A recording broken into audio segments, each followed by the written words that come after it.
Good morning, everyone. It is October the 24th, 2025. The next video I'm going to be putting up is on bail reform.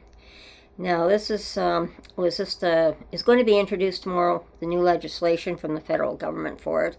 And as I said in my previous video, that it's been taking a while to get here. We're seeing more and more crime after the pandemic. Everything has just gone completely wild.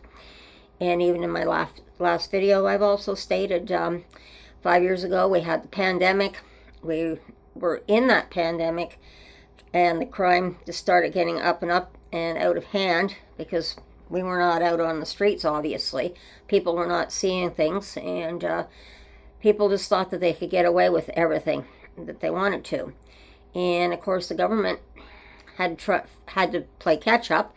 And that was pretty difficult because this bail reform, of course, the previous election before the election in spring on the federal government and with all the changes had promised this bail reform, and it got delayed due to the pandemic, due to trying to make sure again people were paid money, that the government paid out money to people so they could survive through the pandemic. When we came out of this, it was quite a shock on everyone. We also had the drug crisis was on our hands with the fentanyl crisis. We had to deal with that. All of a sudden, we found out that we didn't have enough homes for people, and it was just everything just went totally upside down for us. So they were struggling, the government. So you cannot blame them for not being able to get to everything. And then, of course, everything was blamed on the previous prime minister, which everybody's still harping on today. But we have a new prime minister in place. I believe that he's doing the right thing. This bill is just the start of the reforms that I keep talking about in my previous videos, that things are going to be much stricter because people have not wanted to behave. They've just thought that they could run wild and do whatever they wanted, and which means there's going to be more of a crackdown on people, and this was coming. And I also saw, I think it was last week, something to the effect that I think it's Manitoba now that's going to have the mandatory sentencing, and that those who are addicted to drugs now are going to have to mandatorily go into a drug addiction programs as well. They're putting that forward too as well. So everything is turned itself right around, and we've been upside down with what's going on in the States too. It's kept the government government busy, I should say. And of course the tariffs are terrible, what we're experiencing right now. So this is where our prime minister, as I said in the previous video, sacrifices are going to have to be made. Big things are changing right now.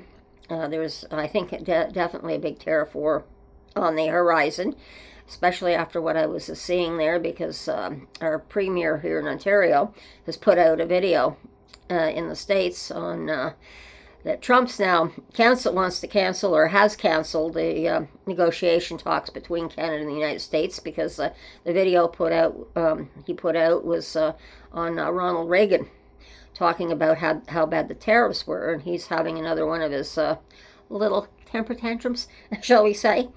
A 2-year-old temper tantrum. And so this 2-year-old temper tantrum is going to probably explain why, when our prime minister was preparing us for possible sacrifices, we might not have trade going back and forth definitely between the States and Canada. The border may be shut down. We don't know. Who knows how far this is going to go, unless he smartens up and realizes that the states, we rely on each other. However, fortunately, we still have other countries that I know that are with us, that will still support us as much as possible. So this is what I think he was talking about and preparing us for, that there's going to be some sacrifices made. But today I just wanted to put up the one on the bail hearing, which I think is going to be good. It's going to take time. Like, the provinces are going to have to step up a lot, because the federal government makes the laws, but it is the provincial governments that have to enforce these laws. And keeping people in jail longer may mean that there's going to be more expense. Again, sacrifice taxpayers' money is going to have to be used to also build more jails for people. Unfortunately, the jails are one thing, but there's still I haven't seen much on rehabilitation, as much as they're going to concentrate on youth, from what I understand, and try and keep the youth out of the crime. But I think some of the ones that really need to be put in jail are the older ones, not the youth necessarily, but the ones that are encouraging and bringing the youth into the criminal world. They should have the stiffer penalties as well. And this is what I see.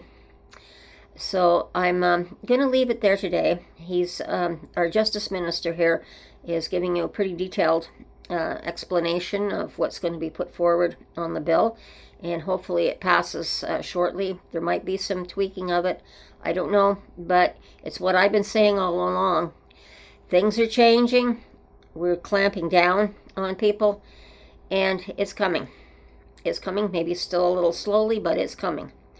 And we need to feel safe. Our country needs to feel safe. And unfortunately, it doesn't look too safe in the States right now either with what's happening. So it's a worry about them, worry about our relatives down there, our friends down there in the States. So we've got our fingers crossed. We're doing what we have to do up here. And it's not because we're against the American people. They made a very bad vote. Unfortunately, and we don't want to make the same mistake. But the other thing is, you can see what's going on. There's so much animosity and fighting with the Conservative Party, which is the Republicans in the States. But we have our Conservative Party here, and even Doug Ford, our Premier here, doesn't go along with his Conservatives too. So we have a split here too. That's not too good as well. So we're seeing it, and we're watching the States very closely on what's happening with their split in the States. So I'm going to leave it there, everyone, for today. So enjoy the video. Take what you can out of it, and understand we have to move forward. It's going to be very painful at times in what's coming up. And I'm glad our Prime Minister is at least being honest that there's going to be sacrifices that we're going to have to make. So everyone, take care, be safe, watch your surroundings, and we'll talk again soon. And bye-bye.